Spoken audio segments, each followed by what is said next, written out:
तो जैसा कि आप जानते हैं कि आप लोग के सामने है ऑब्जेक्टिव क्वेश्चन। तो यह ऑब्जेक्टिव क्वेश्चन जो है यह 2018 का है।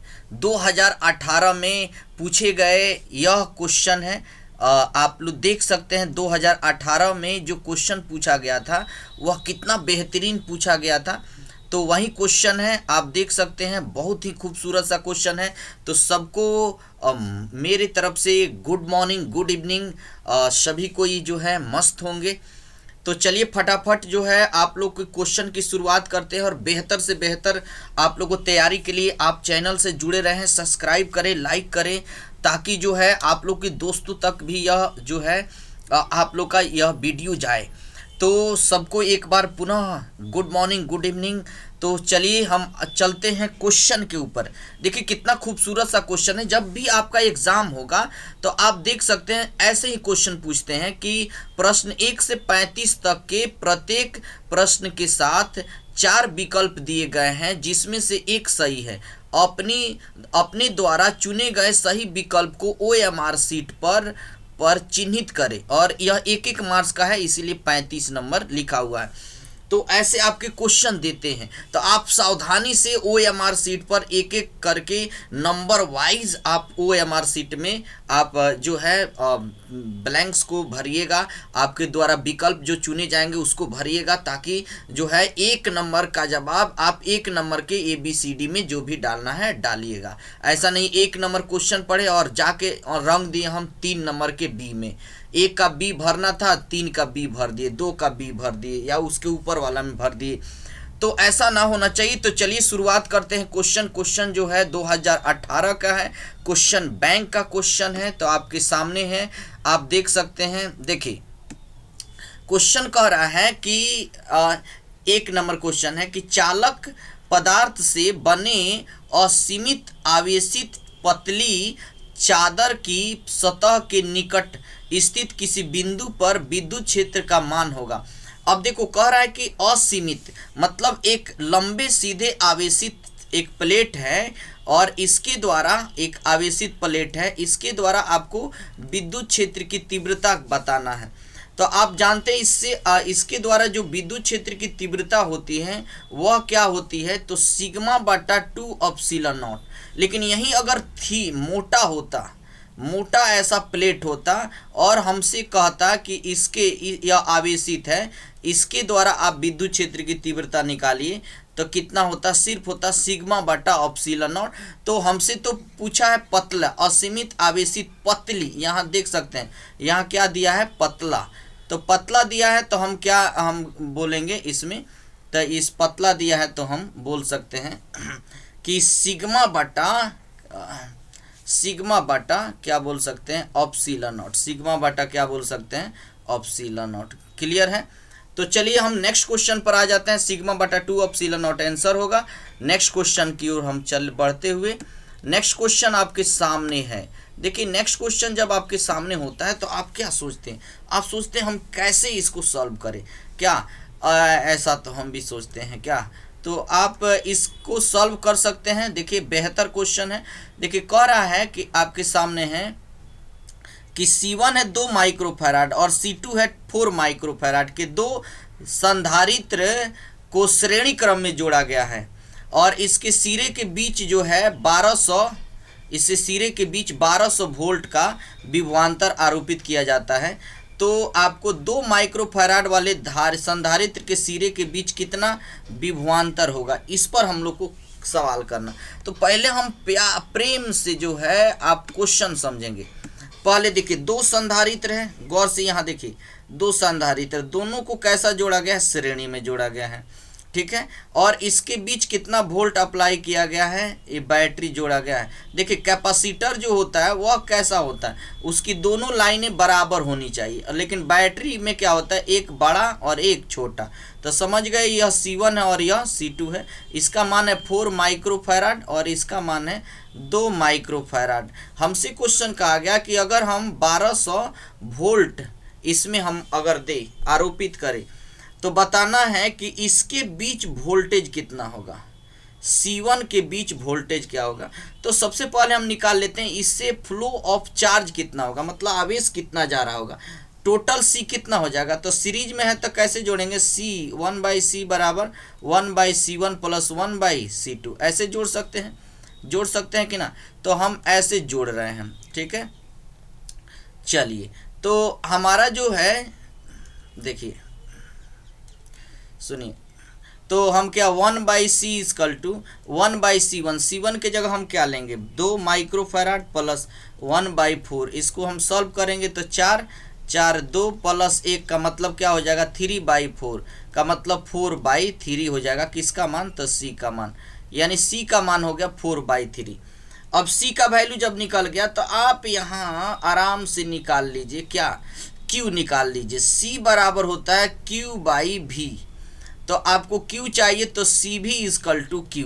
C के जगह आप बैठाइएगा 4/3, और यह तो माइक्रोफैराड में ही आएगा, तो माइक्रोफैराड का मतलब यह होगा 10 के पावर -6, और V का वैल्यू कितना है 1200 बराबर Q। तो हम इसको काट छांट करें तो 3 चौका 12, 4 चौका 16, 1600 गुने 10 के पावर -6 बराबर Q, यानी Q का जो वैल्यू हो जाएगा वह कितना हो जाएगा 1600 गुने 10 के पावर 4। तो हम चलिए हम यहाँ लिख लेते हैं आराम से। Q का वैल्यू हो गया 1600 गुने 10 के पावर -6 कूलम। हमसे पूछा है कि इसके बीच आपको वोल्टेज बताना है, तो Q तो सब में वहीं जाएगा, तो हम क्या निकालेंगे, आप देखिए C बराबर होता है Q/V, तो हमको चाहिए V चाहिए, Q तो सबसे सेम जाएगा, तो हमको V चाहिए, तो V बराबर क्या लिख सकते हैं Q/C। तो गौर से देखिए V चाहिए हमको किसके बीच, तो इसके बीच चाहिए, पहला वाला के बीच। तो हम क्या लिखेंगे V बराबर हम क्या Q1 तो सबके लिए सेम होगा, Q का मान 1600 गुने 10 के पावर -6 बटा, और C का मान, C किसका लेंगे, जिसका हमको वोल्टेज चाहिए उसका C लेंगे, तो उसका C क्या है 2 माइक्रोफैराड का मतलब 2 गुना 10 के पावर -6, कट जाएगा, यह कट गया कितना 800, मतलब 800 वोल्ट इसके बीच होगा।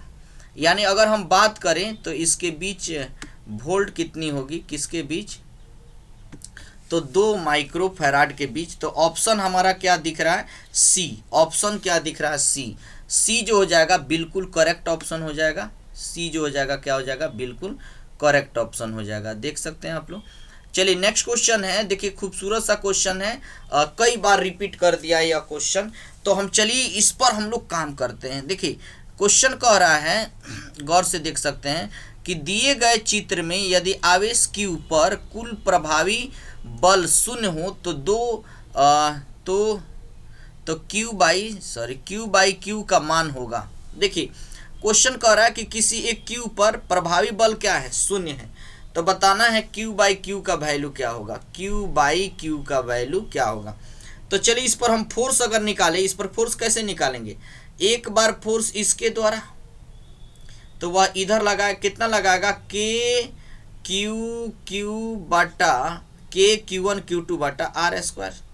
एक बार इसके द्वारा निकालें तो यह लगाएगा इधर, कितना लगाएगा Q बटा R², ऐसा लिख सकते हैं।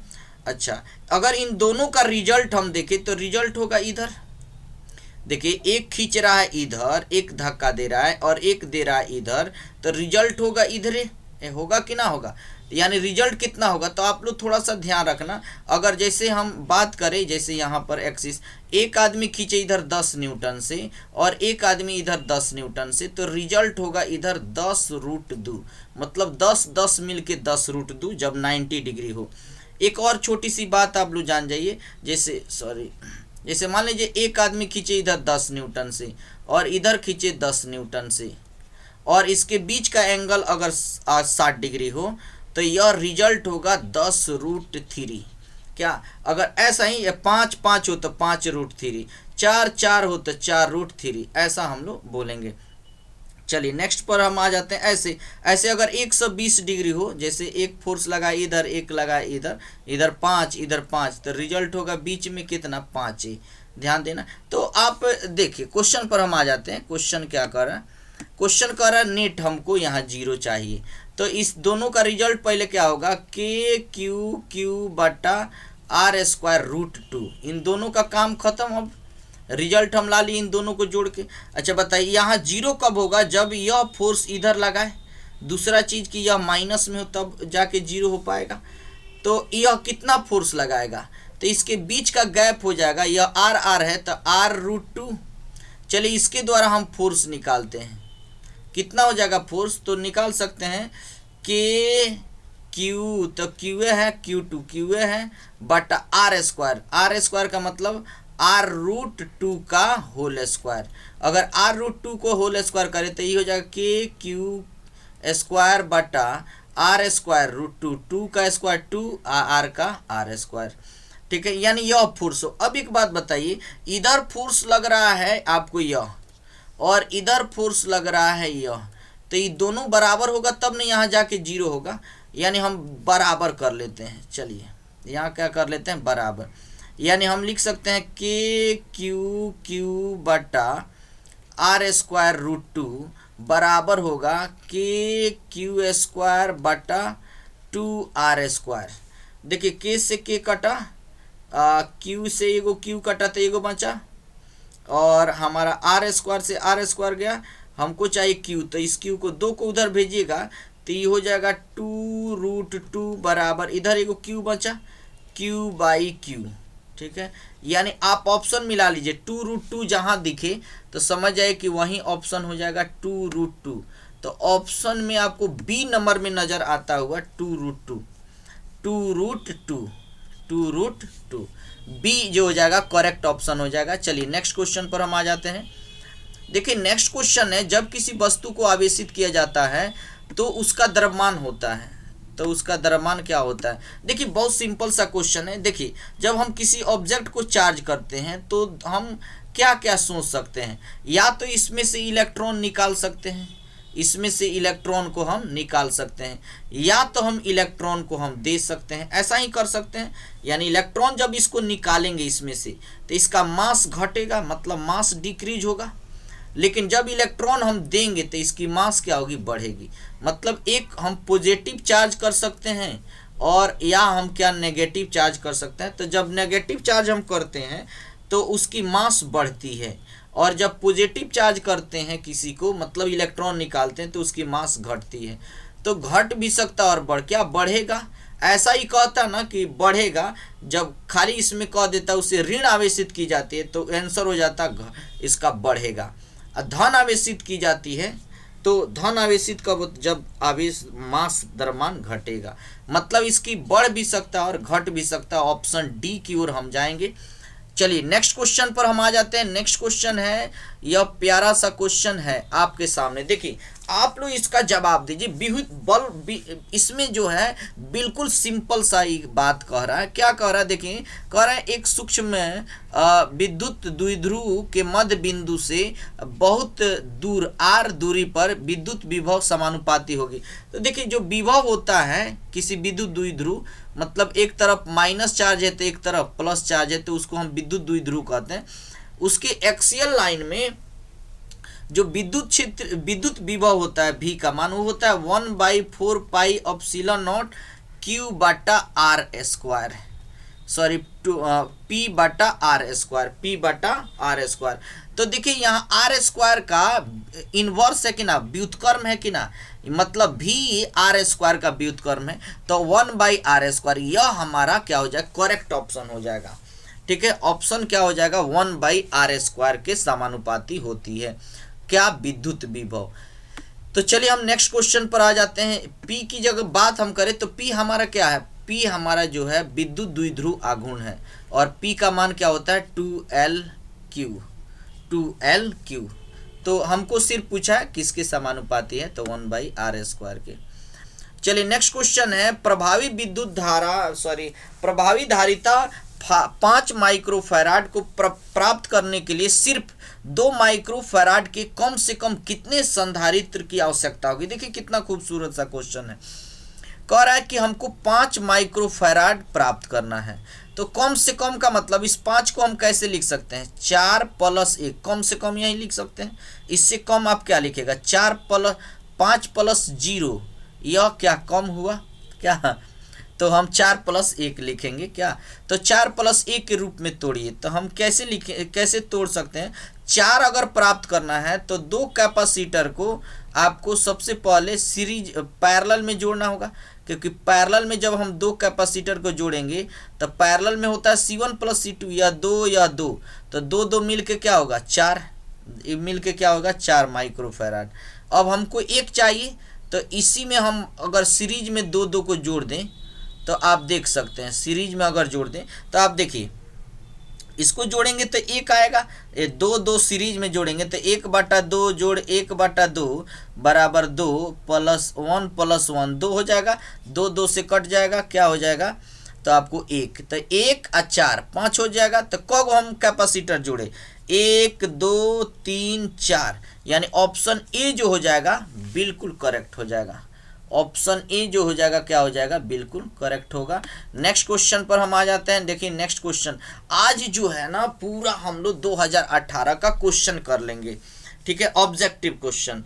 और आप लोग बने रहिए और अपने दोस्तों को भेजिए, लाइक करें जरूर, सब्सक्राइब कर लें अगर नहीं करे हैं, ताकि जो है आपका बेहतर से बेहतर बहुत सारे मटेरियल आप लोग को प्रोवाइड करने वाले हैं, फ्री ऑफ कॉस्ट में देने वाले हैं। तो आप इसके साथ बने रहें, आपसे इससे फ़ायदा उठाएं। चलिए नेक्स्ट क्वेश्चन पर हम आ जाते हैं। देखिए नेक्स्ट क्वेश्चन है, किसी चालक का विशिष्ट प्रतिरोधकता बढ़ता है, कब बढ़ता है, जब उसको हम गर्म करते हैं, जब उसको हम क्या देते हैं, ताप देते हैं क्या, तो हमारा ऑप्शन ए जो हो जाएगा बिल्कुल करेक्ट हो जाएगा। चलिए नेक्स्ट क्वेश्चन पर हम आ जाते हैं। नेक्स्ट है, किसी चालक के संवहन वेग मतलब VD और तथा आवेशित विद्युत ई के बीच संबंध क्या होता है, तो आप लोग पढ़े हैं ई बराबर होता है -dV/dx, ऐसा पढ़े होंगे।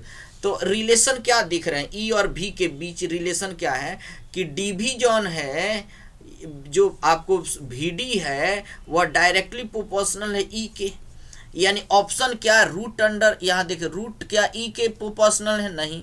क्या VD समानुपाती है E² के, तो नहीं। क्या VD बराबर है कांस्टेंट के, तो नहीं। आपका VD समानुपाती E होगा, बी हमारा ऑप्शन जो हो जाएगा करेक्ट ऑप्शन हो जाएगा, बी हमारा क्या हो जाएगा, करेक्ट ऑप्शन हो जाएगा। चलिए नेक्स्ट क्वेश्चन पर हम आ जाते हैं। नेक्स्ट क्वेश्चन है आप लोग के सामने है, जैसा कि दिख रहा है कि एक आवेशित Q विद्युत क्षेत्र E तथा चुंबकीय क्षेत्र B के संयुक्त उपस्थिति में गतिमान हो तो उस पर लगने वाले बल होगा। ऐसे हम लोग पढ़े F बराबर Q V×B, तो आप देखिएगा यहाँ V×E है, तो ये तो ए गलत हो जाएगा, ये QE तो QN ये तो नहीं होगा, अब V×B है, लेकिन यहाँ एक इलेक्ट्रिक फील्ड हमको चाहिए, क्योंकि इलेक्ट्रिक फील्ड भी यहाँ दिया हुआ है, देख सकते हैं E, तो आप E का साझेदारी करते हुए V×B तो ही आएगा, E में QE भी आ जाएगा फोर्स का, यानी एक जैसे लॉरेंज फोर्स हम लोग निकालते हैं, यानी magnetic force plus electric force, चुंबकीय बल और विद्युतीय बल। तो यह हो गया हमारा चुंबकीय बल और यह हो गया विद्युतीय बल, दोनों का कॉम्बिनेशन है। ऑप्शन सी की ओर जाएंगे क्योंकि करेक्ट ऑप्शन सी ही है। नेक्स्ट क्वेश्चन पर हम आ जाते हैं। नेक्स्ट क्वेश्चन है कि M चुंबकीय आघूर्ण वाले छड़ को, देखिए कितना खूबसूरत सा क्वेश्चन है, देखिए कितना बिचलाया है आपको। M चुंबकीय आघूर्ण वाले छड़ को चुंबक के 2 समान टुकड़ों में तोड़ा जाता है, तो प्रत्येक नए टुकड़े का चुंबकीय आघूर्ण क्या होगा। देखिए यह चुंबक है, बार मैग्नेट, गौर से सुनिएगा, और यह नॉर्थ पोल है और यह साउथ पोल है, इसकी लेंथ है पूरी L। तो हम इसका मैग्नेटिक डाइपोल मोमेंट कैसे निकालेंगे, इसकी लेंथ और इसका पोल स्ट्रेंथ क्या, तो L और पोल स्ट्रेंथ क्या है M, यानी M को लिख सकते हैं LM, ठीक है, इसको LM लिख सकते हैं। अब कह रहा है कि अगर इस छड़ को हम क्या करें, इस मतलब इस मैग्नेट को 2 समान टुकड़ा में बांट दें, जब 2 समान टुकड़ा में बांटेंगे तो इसकी लेंथ हो जाएगी L/2, पोल स्थिति ध्रुव प्रबलता वहीं रहेगी, चेंज नहीं होती है, आप कितना टुकड़ों में बांटिए। तो हम इसका मैग्नेटिक मोमेंट निकाले तो m बराबर इसकी प्रभावी लंबाई कितना है L/2 और उसके बाद इनटू इसकी पोल स्ट्रेंथ मतलब ध्रुव प्रबलता m। तो हम इसको क्या लिख रहे हैं Lm/2।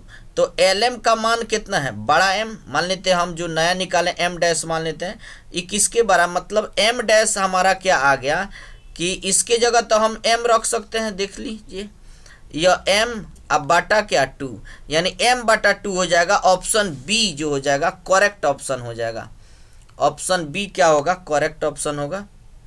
चलिए नेक्स्ट क्वेश्चन पर हम आ जाते हैं। देखिए नेक्स्ट क्वेश्चन क्या है,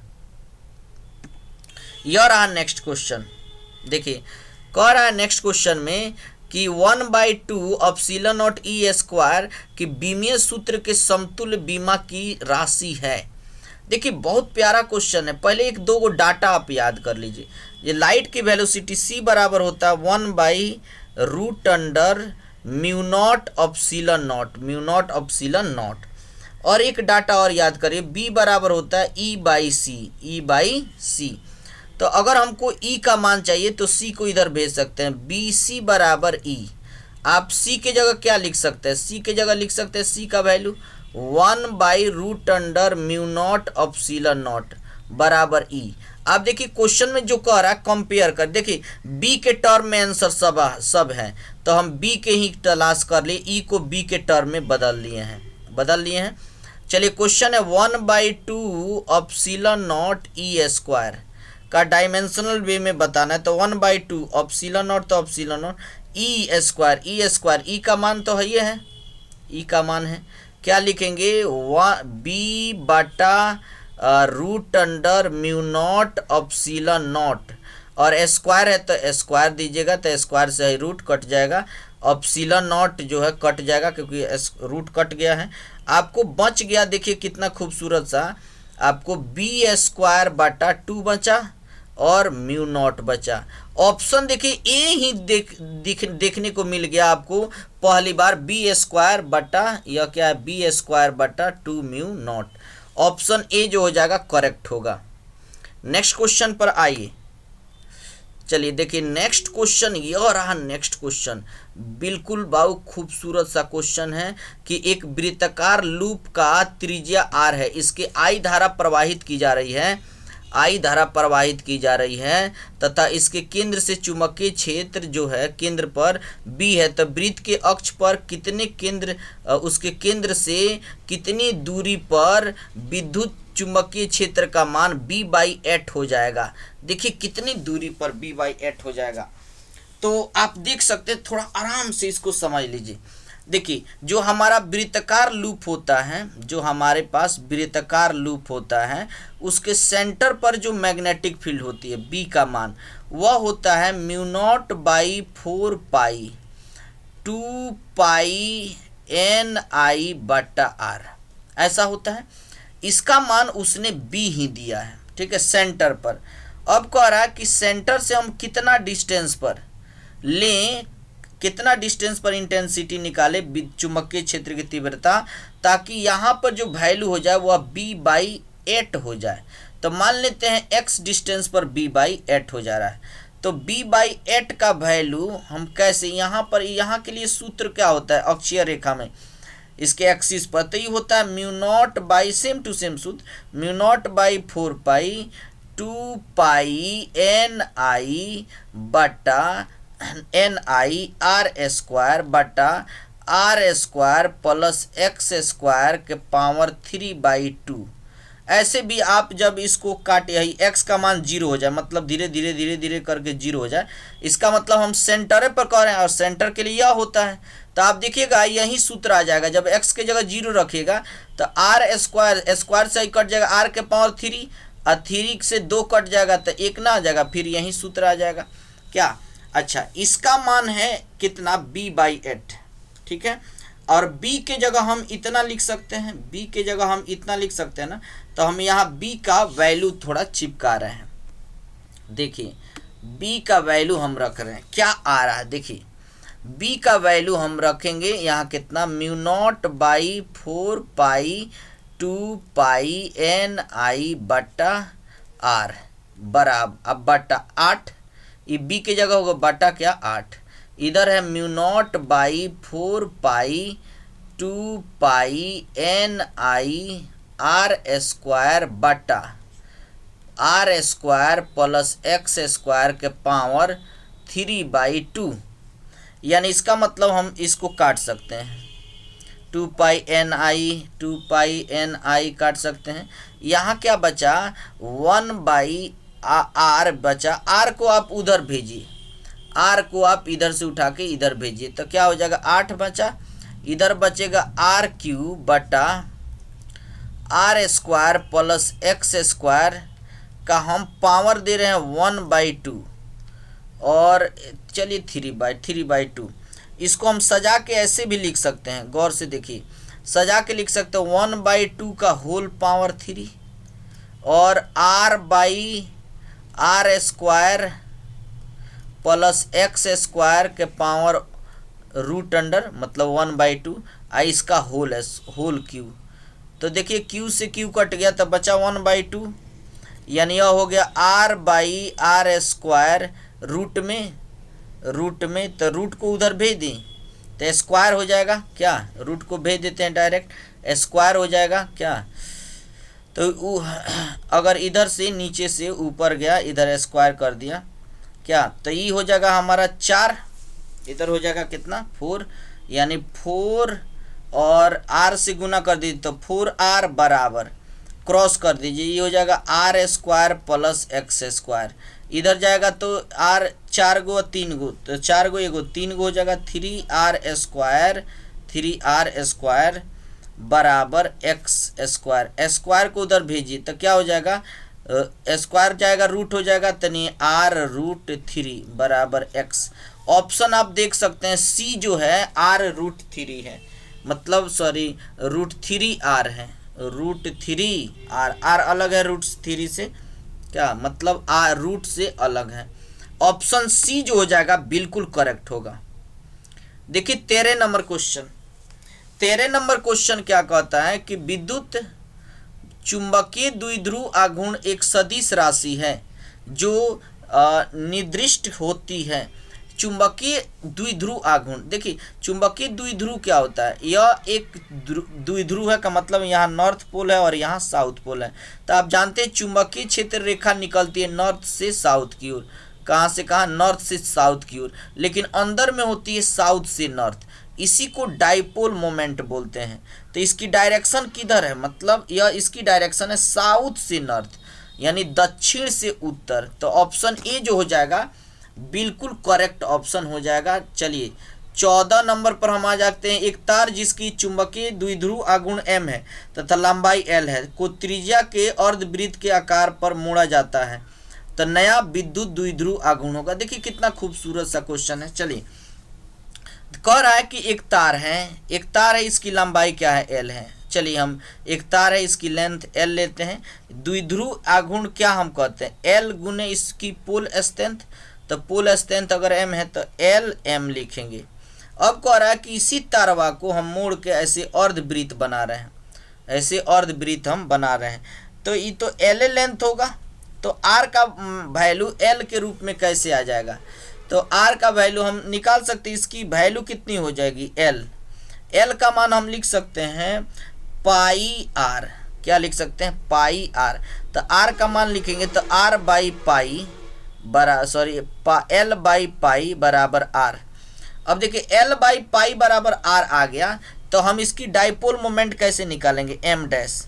तो हम क्या कहते हैं इसकी पोल स्ट्रेंथ तो छोटका m और इसकी बीच की गैप कितनी है 2r और r का मान हम कितना निकाले हैं l बाई पाई। तो m r के जगह लिखेंगे l बाई पाई दो तो क्या लिखेंगे 2, यहाँ 2 लिख देते। ml तो हमारा बड़का m है, ml क्या lm क्या है हमारा m है, तो ml चाहे lm क्या हो जाएगा तो 2 इसके जगह बड़ा m और नीचे क्या पाई, यानी हमारा हो गया देखिए 2m बटा पाई के टर्म में आएगा 2m बटा पाई। ऑप्शन जो हो जाएगा डी जो हो जाएगा करेक्ट ऑप्शन हो जाएगा। ऑप्शन डी जो हो जाएगा क्या हो जाएगा, करेक्ट ऑप्शन हो जाएगा।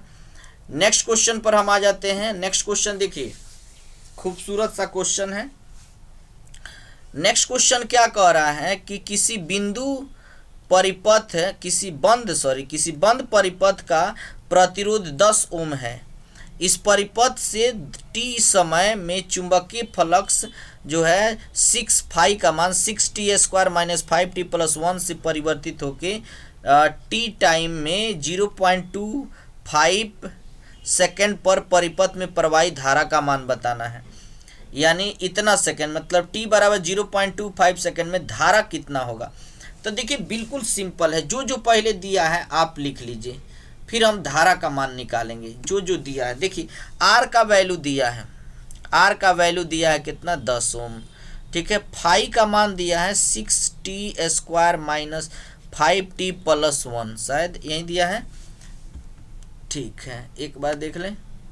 हाँ 5t प्लस कह रहा है 0। टाइम हमको कितना लेना है, टाइम हमको लेना है t = 0.25 सेकेंड। अब देखिए जो फाई दिया है इससे हम भी निकाल सकते हैं और r हमको पता है, तो हम d फाई बटा अगर dt करें मतलब डिफ्रेंसिएशन इसका करें टाइम के रिस्पेक्ट में, तो ये हो जाएगा कितना 6t² का हो जाएगा 12t और माइनस 5t का हो जाएगा सिर्फ फाई और 1 का क्या होता है 0। इसमें t का d फाई बटा dt को तो हम भी बोलते हैं 12 और t का मान 0.25 माइनस 5, इसको गुना कीजिए 3 माइनस 5 बराबर क्या लिख सकते हैं -2। यानी वोल्ट कितना हो गया, वोल्ट ऐसे ई होता है, ई बराबर होता है माइनस डी फाई बटा डी टी, इसलिए माइनस माइनस अब क्या हो जाएगा प्लस। तो V का मान हो गया 2 वोल्ट, R का मान दिया है 10 ओम, तो आप करंट निकाल सकते हैं ना I, क्या V बराबर आई आर, तो I का मान हो जाएगा V बटा R बराबर I। V है 2, R है आपको 10 बराबर I, 2 से भाग दीजिए 0.2 एम्पियर बराबर I। ऑप्शन आप देख सकते हैं 0.2 एम्पियर जहां होगा वहीं करेक्ट ऑप्शन होगा। ऑप्शन बी की ओर हम चलेंगे, ऑप्शन बी जो हो जाएगा बिल्कुल करेक्ट ऑप्शन होगा। चलिए नेक्स्ट क्वेश्चन पर हम आ जाते हैं। नेक्स्ट क्वेश्चन यह रहा। नेक्स्ट क्वेश्चन देखिए, नेक्स्ट क्वेश्चन है किसी प्रत्यावर्ती परिपथ में धारा I 5 cos ओमेगा टी। देखिए धारा I का मान है 5 cos ओमेगा टी और V का मान है 20 sin ओमेगा टी वोल्ट। तो परिपथ में शक्ति की हानि बताइए। तो देखिए शक्ति की हानि क्या होती है, शक्ति loss of energy, loss of power losses क्या होता है, पावर लॉस क्या होता है, तो ये होता है VI cos phi. VI power हो गया cos फाई, फाई पर डिपेंड करता है, तो cos फाई का मतलब फेस डिफरेंस निकाल दीजिए।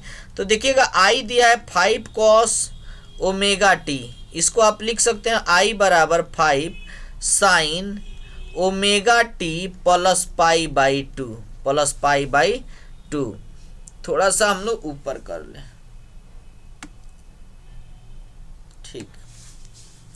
चले इसको हम सॉल्व कर रहे हैं, तो यह आ गया, इसको हम क्या लिख सकते हैं 5, ऐसे हम लिख सकते हैं। और देखिएगा जो वोल्टेज दिया है वह क्या है 200 साइन ओमेगा टी। अगर फेस डिफरेंस की बात करें तो phase of V minus phase of I phi कहलाता है। फाई बराबर फेस, इस फेस में से इस फेस घटाएंगे है ये ना ओमेगा टी में omega T plus pi by 2 का मतलब पाई बाई 2 का डिफरेंस आएगा। तो अगर हम यहाँ बैठाएं, देखिए VI कॉस 90 डिग्री बैठाएं तब तो 0 हो जाएगा, यानी पावर लॉसेस क्या होगा 0। ऑप्शन डी की ओर हम जाएंगे, ऑप्शन डी जो हो जाएगा बिल्कुल करेक्ट ऑप्शन हो जाएगा। नेक्स्ट 17 नंबर क्वेश्चन क्या है कि किसी विद्युत द्विध्रुव, देखिए क्वेश्चन क्या कह रहा है, विद्युत द्विध्रुव चुंबकीय विकर्ण की ऊर्जा जो है वह है 13.2 kilo electric volt, 13.2 kilo electric volt यदि विकर्ण जिस क्षेत्र से संबंधित है वह है। अब देखिए प्रकीर्णन यहाँ होना चाहिए, प्रकीर्णन जो विद्युत चुंबकीय प्रकीर्णन में प्रकीर्णन की ऊर्जा जो है वह है 13.2 13.2 किलो इलेक्ट्रिक वोल्ट।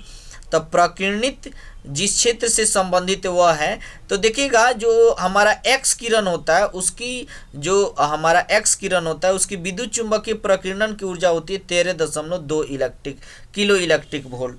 तो ऑप्शन जो हो जाएगा बी जो हो जाएगा बिल्कुल करेक्ट ऑप्शन हो जाएगा। जैसे 14.4 देता तो वह दृश्य प्रकाश की हो जाती, क्या ऐसे ऐसे करके होगा, डाटा आप लोगों को मिल जाएगा, इसी पर बने रहिए। एक संयुक्त सूक्ष्मदर्शी देखिए नेक्स्ट क्वेश्चन है 18 नंबर। एक संयुक्त सूक्ष्मदर्शी के अभिदृश्यक लेंस से बना हुआ प्रतिबिंब। देखिए संयुक्त सूक्ष्मदर्शी, मान लेते हैं संयुक्त सूक्ष्मदर्शी है तो ये लेंस होगा, इसके द्वारा जो इमेज बनता है वह देखिएगा जो बनता है, अगर एक अभिदृश्यक से बना हुआ प्रतिबिंब यहाँ पर हम रखिए तो लाइट इधर जाएगी और यह इधर जाएगा। देखिएगा इधर भी बन सकता है इमेज, काल्पनिक बन सकता है और बड़ा बन सकता है। काल्पनिक और कैसा बनता है, बड़ा। एक संयुक्त सूक्ष्मदर्शी की अभिदृश्यक, तो संयुक्त सूक्ष्मदर्शी की अभिदृश्यक, ध्यान देना ये बात तनी गौर से सुना। संयुक्त सूक्ष्मदर्शी की बात कर रहा है, सरल नहीं। संयुक्त में क्या होता है, एक लेंस ही हुआ और एक बड़ा लेंस होता है, यह हो गया अभिदृश्यक लेंस। इसके द्वारा इमेज कैसा बनता है, तो इसके द्वारा वास्तविक इमेज बनता है। कैसा बनता है, वास्तविक, और थोड़ा सा बड़ा बनता है, फिर इसके द्वारा इमेज लास्ट में बनते हैं। तो वास्तविक और बड़ा, यानी आपका ऑप्शन सी जो हो जाएगा वह बिल्कुल करेक्ट ऑप्शन हो जाएगा। नेक्स्ट क्वेश्चन पर हम आ जाते हैं। देखिए नेक्स्ट क्वेश्चन, एक उत्तल लेंस को ऐसे द्रव में डाला। देखिए कितना खूबसूरत बात बताया है। देखिए एक बात आप लोगों को भी बता दें कि जैसे अगर कोई लेंस है, गौर से सुनना, अगर कोई लेंस है और इस लेंस को हम एयर में रख रहे हैं, मतलब लेंस का रिफ्रैक्टिव इंडेक्स 1.5 है, हवा का मतलब कम, इसका तो 1, तो इसमें अगर यह उत्तल है ना तो उत्तल की तरह बिहेव करेगा। लेकिन अगर इसी लेंस को इसका अपवर्तनांक है 1.5, इसको 1.6 में डाल देना एक माध्यम में, तो यह उत्तल है ना तो अवतल की तरह बिहेव करने लगेगा, यानी लाइट को ऐसे डाइवर्ट करने लगेगा, जो कन्वर्ट करना था डाइवर्ट करने लगेगा। दूसरी बात है, अगर बराबर रिफ्रैक्टिव इंडेक्स में रखें, मतलब आपको लेंस का है 1.5 और जिस मीडियम में रख रहे हैं उसका भी 1.5, तो यह इसकी फोकल लेंथ इनफाइनाइट हो जाती है, लाइट बेंडे नहीं होता है, सीधे आएगा सीधे चला जाएगा, यानी ऑप्शन बी जो हो जाएगा बिल्कुल करेक्ट ऑप्शन होगा। नेक्स्ट क्वेश्चन पर चले आते हैं इसी के साथ। देखिए नेक्स्ट क्वेश्चन, ये भी खूबसूरत सा क्वेश्चन है, आप लोग देख सकते हैं। देखिए क्वेश्चन की अगर बात करें तो देखिए सिंपल जवाब है इसका। माध्यम 1 से माध्यम 2 में अगर प्रकाश जा रही है, प्रकाश पूंज जा रही है, तो क्रांति कोण थीटा है, तो प्रकाश के वेग माध्यम 1 में भी है तो 2 में बता देना है। देखिए कितना सिंपल है। देखिए क्वेश्चन है, मान लेते यह माध्यम 1 है, यह माध्यम 1 है, μ1 है, और यह माध्यम 2 है, और यह डेंसर होगा। तो एक बात बताइए, लाइट इसमें चल रहा है तो और क्रांति कोण बन रहा है थीटा, तो आप यहाँ निकाल सकते हैं ना, क्रांति कोण क्या होता है, साइन सी बराबर होता है, साइन सी बराबर 1/μ, और क्रांति कोण थीटा दिया है तो साइन थीटा बराबर 1/μ। ठीक, म्यू बराबर क्या हो जाएगा, म्यू बराबर हो जाएगा 1/sin थीटा बराबर म्यू, उलट देंगे, यानी म्यू का मान है 1/sin थीटा। तो अब गौर से एक बात तनी ध्यान से सुनिए। देखिए जब किसी मीडियम में, डेंसर मीडियम में लाइट होती है तो उसकी वेलोसिटी होती है क्या, म्यू टाइम्स कम, और जब वहीं रेरर में मतलब उस जाती है, हवा में जाती है, तो वह म्यू टाइम्स ज़्यादा होती है। तो इसमें आ रही माध्यम 2 यही है, तो इसमें म्यू टाइम्स ज़्यादा होगा, तो म्यू का मान से गुना कर दो, यानी भी में गुना कर देंगे म्यू टाइम्स, म्यू का मान क्या है 1/sin थीटा, तो हमारा मिल के आ जाएगा वेलोसिटी माध्यम 2 में, यानी भी माध्यम 2 में क्या आ जाएगा, v/sin थीटा, v/sin, यह है v/cos थीटा, v-1, ये हटा दीजिए, ये हटा दीजिए, v/sin थीटा, v/ क्या हो जाएगा sin थीटा, यह थीटा है, v/sin थीटा, यानी ऑप्शन जो हो जाएगा बी नंबर ऑप्शन हमारा करेक्ट होगा। तो नेक्स्ट क्वेश्चन पर हम इसी के साथ आ जाते हैं। नेक्स्ट क्वेश्चन यह रहा कि एक सूक्ष्मदर्शी को 1 इंच की दूरी पर अवस्थित वस्तु के लिए उपयोग किया जाता है। यदि 5 एम बराबर 5 आवर्धन क्षमता गुणांक करनी है तो प्रयुक्त लेंस की फोकस दूरी होगी। अब देखिए अगर m का मान 5 चाहिए, m का मान क्या चाहिए 5, गौर से सुनिए, अगर हमको m का मान क्या चाहिए 5, चलिए हम यहाँ कर लेते हैं, m बड़ा m है, इसका मान क्या चाहिए 5। तो देखिएगा अगर 5 चाहिए तो 1 इंच की दूरी पर, यहाँ सूक्ष्मदर्शी से 1 इंच की दूरी पर अवस्थित है, फिक्स है, तो सूक्ष्मदर्शी है, चलिए कोई बात नहीं, यहाँ पर है सूक्ष्मदर्शी उत्तल लेंस है और यहाँ पर 1 सेंटीमीटर की 1 इंच की दूरी पर ऑब्जेक्ट है। इसके द्वारा इमेज ऐसा बने कि 5 गुना बड़ा बने। कैसा बने? 5 गुना बड़ा बने। अगर आपको कह दे कि यह आवर्धित में यह काल्पनिक बने, तो काल्पनिक कब बनेगा? इधर बनेगा। काल्पनिक तो बनेगा तो इधर बनेगा। चलिए हम निकाल लेते हैं, m बराबर क्या है v बाई यू। तो m के जगह अगर यह 5 दिया है तो हम m को 5 लिख देते हैं, v का मान पता नहीं, u का मान 1 दिया है, -1, तो इधर आ गया, यानी हमारा v का मान हो गया -5। v का मान कितना आ गया? -5। तो यहाँ हम सॉल्व कर लेते हैं। f चाहिए, फोकस पूछा है, तो 1/f बराबर 1/v माइनस 1/u। तो आप इसको लिख सकते हैं 1/f equal to 1/v, v के जगह -5 माइनस 1/-1, माइनस माइनस प्लस हो जाएगा, सॉल्व करेंगे तो 1/f बराबर इसका मान हो गया 1, 5 हो गया, यह हो गया 1 माइनस 1 प्लस कितना 4 प्लस कितना 5, सॉरी -1, 5 एलसीएम 5 से गुना करो, 5 में से 1 गया 4, 4/5 का मतलब f का मान उलट देंगे तो 5/4 यह हो जाएगा। काटेंगे तो 4 एकम 4, 4 दूना 8, 4 पचे 20, यानी 1.25 इंच हो जाएगा। यानी ऑप्शन सी जो हो जाएगा बिल्कुल करेक्ट ऑप्शन हो जाएगा। ठीक है, चलिए नेक्स्ट क्वेश्चन पर हम आ जाते हैं। नेक्स्ट रहा यह 22 नंबर, कह रहा कि दृष्टि दोष को दूर करने के लिए प्रयुक्त किया जाता है। तो गौर से सुनिए, दूर दृष्टि दोष को दूर करने के लिए प्रयुक्त किया जाता है। अब देखिए अगर दूर दृष्टि दोष को अगर आपको दूर करना है तो आप किसका प्रयोग करेंगे? दूर दृष्टि दोष का अगर दूर करना है तो किसका इस्तेमाल करेंगे? देखिए आपको एक बात बता रहे हैं, जब भी आप उपचार करना है, किसी का बाद ट्रीटमेंट करना है, तो आपको ताकतवर होना चाहिए। तो ताकतवर रहिएगा तबे उपचार करिएगा। जैसे आपको बीमारी है, आपको बीमारी है दूर का, आपको बीमारी है निकट का। तो एक बात देखिए, दूर 2 अक्षर से है, इलाज करने जाइएगा तो 3 अक्षर का इस्तेमाल कीजिएगा। तो हम इसके लिए अ व त ल, तो ये तो 4 हो जाएगा, उ त ल, मतलब 3 अक्षर हुए। बीमारी 2 अक्षर का इलाज करेंगे 3 अक्षर से, बीमारी 3 अक्षर का इलाज करेंगे 4 अक्षर से, का मतलब बाबू अ व त ल। ठीक है, यानी निकट दृष्टि दोष का इलाज अवतल से और दूर दृष्टि का इलाज उत्तल से। तो दूर है तो क्या करेंगे? उत्तल से। ऑप्शन ए जो हो जाएगा बिल्कुल करेक्ट हो जाएगा। ऑप्शन ए जो हो जाएगा क्या हो जाएगा? बिल्कुल करेक्ट होगा। नेक्स्ट क्वेश्चन पर हम आ जाते हैं। किसी प्रिज्म का एक वर्णी प्रकाश को आपतित होने पर निम्नलिखित में से कौन सी घटक जो होती है घटना होती है? कौन सी घटना होगी? एक वर्णी प्रकाश है तो प्रिज्म का काम है लाइट को बेंड करना, यानी विचलन कराएगा। ऑप्शन बी जो हो जाएगा बिल्कुल करेक्ट ऑप्शन हो जाएगा। ऑप्शन बी जो हो जाएगा क्या होगा? करेक्ट ऑप्शन होगा। चलिए नेक्स्ट क्वेश्चन पर हम आ जाते हैं। प्रकाशित तंतु संचार निम्न में से किस घटना पर आधारित है? एक बात देखिए, प्रकाशित तंतु क्या होता है? प्रकाशित तंतु एक ऐसा उपकरण है जो पूर्ण आंतरिक परावर्तन के सिद्धांत पर काम करता है। तो हम ऑप्शन ए की ओर जाएंगे। यह किसके सिद्धांत पर काम करता है? पूर्ण आंतरिक परावर्तन के सिद्धांत पर काम करता है, यानी हमारा ऑप्शन क्या हो जाएगा? ए हो जाएगा। नेक्स्ट क्वेश्चन है 25 नंबर।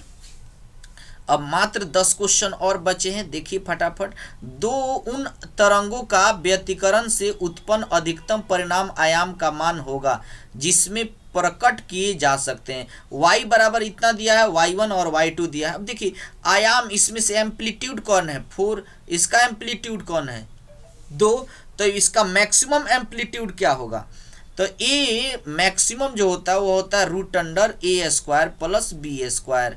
तो a² मतलब 4 का स्क्वायर क्या हो जाएगा 16 और 3 का स्क्वायर 9, 16 9 25, 25 का रूट हो जाएगा कितना 5। यानी ऑप्शन बी जो हो जाएगा बिल्कुल करेक्ट होगा। क्या ऑप्शन बी जो होगा बिल्कुल करेक्ट होगा। नेक्स्ट क्वेश्चन देखिए, कह रहा है नेक्स्ट क्वेश्चन कि तरंग का कालांतर फाई बराबर दिया है, ठीक है, और पथांतर डेल्टा एक्स है, तो संबंध क्या है। तो देखिए संबंध ज्ञात करने के लिए यहाँ पर थोड़ा सा एक डाटा लिखे, the relation between phase difference and path difference, मतलब कालांतर और पथांतर, कालांतर और पथांतर में क्या रिलेशन होता है।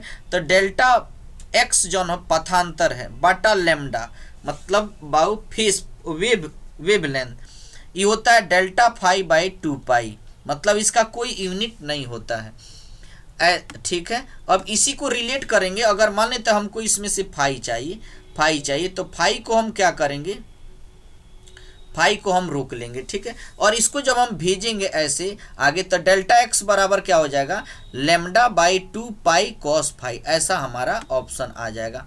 यानी ऑप्शन कौन सा हो जाएगा हमारा, option lambda by 2 pi cos phi, option B जो हो जाएगा, सॉरी सी जो हो जाएगा करेक्ट हो जाएगा, lambda by 2 pi cos phi. यानी इसमें कालांतर और पथांतर में संबंध होता है।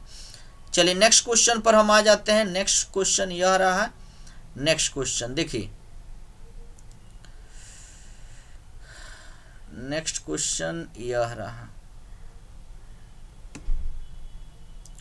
कहाँ तक हो गया था हमारा, प्रकाश तंतु हो गया 24, 25 और ये रहा 26, और अब आ जाते हैं हम लोग 27 पर।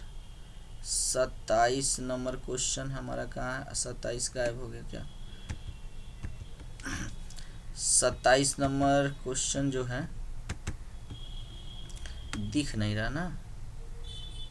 चलिए 27 नंबर को थोड़ा देर बाद देख लेते हैं। 28 पर आ जाते हैं।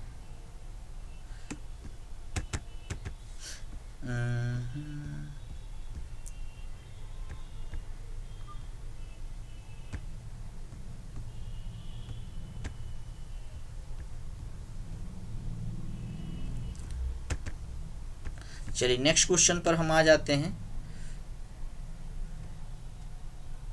देखिए तब तक कुछ अगला क्वेश्चन हम लोग देखें।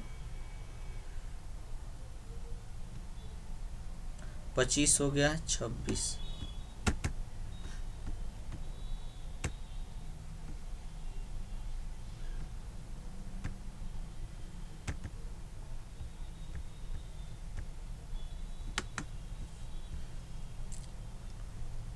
चलिए आप लोग का 25 तक हो चुका है क्वेश्चन, और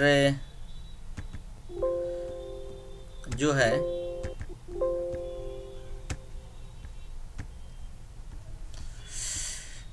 फिर हम लोग अगला जो क्वेश्चन है फिलहाल ही देखेंगे। तब तक के लिए थैंक यू, और फिर मिलते हैं आप लोग से इसी तरह की जो है आप लोग ऑब्जेक्टिव के साथ।